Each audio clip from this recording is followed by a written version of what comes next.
Hi everybody. When your landlord uses a property manager, that often changes the mechanics of how you buy the house from your landlord.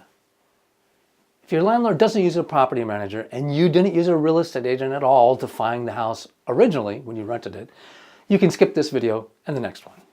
Landlords, especially smaller landlords, hire property managers to, well, manage their rental properties. The property managers find tenants, collect rent, they take the cost from the renter when something breaks in the house, and so on.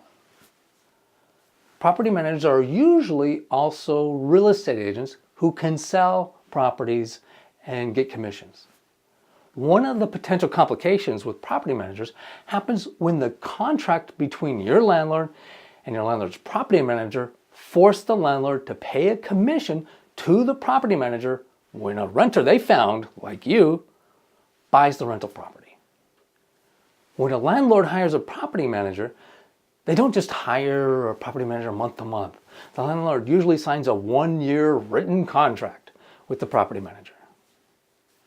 It's not uncommon that these property management contracts have clauses buried in them that say the landlord has to pay a commission of X% to the property manager if the renter the property manager found ends up buying the house from the landlord.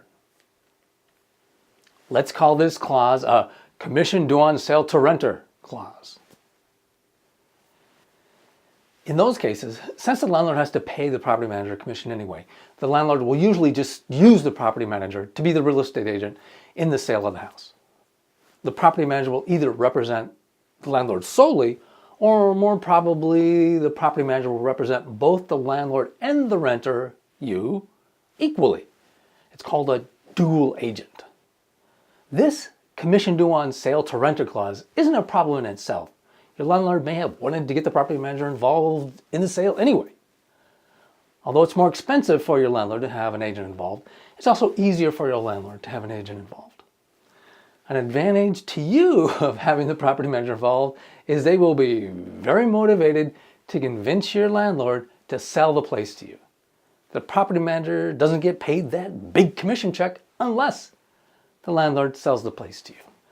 But on the other hand, the property manager will also be very motivated to convince you to buy the place from your landlord.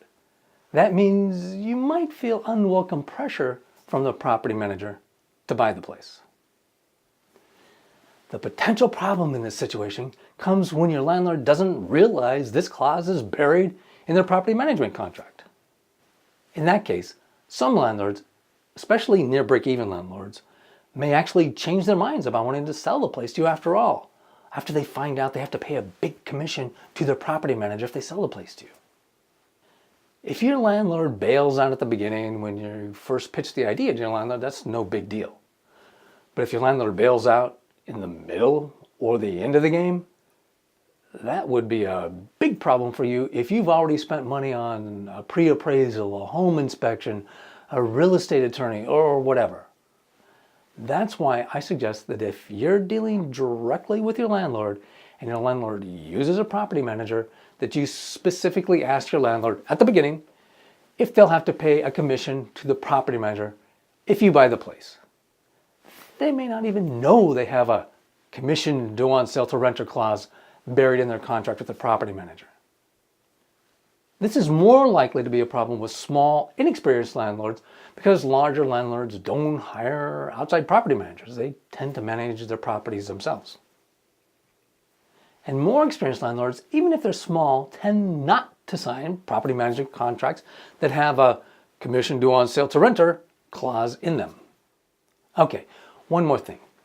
Sometimes a landlord pays a real estate agent to find a renter, but after that, the landlord manages the property themselves.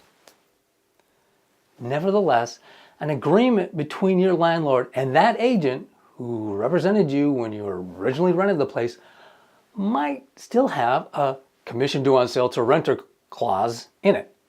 It all depends on how the original agreement between the landlord and the agent was written.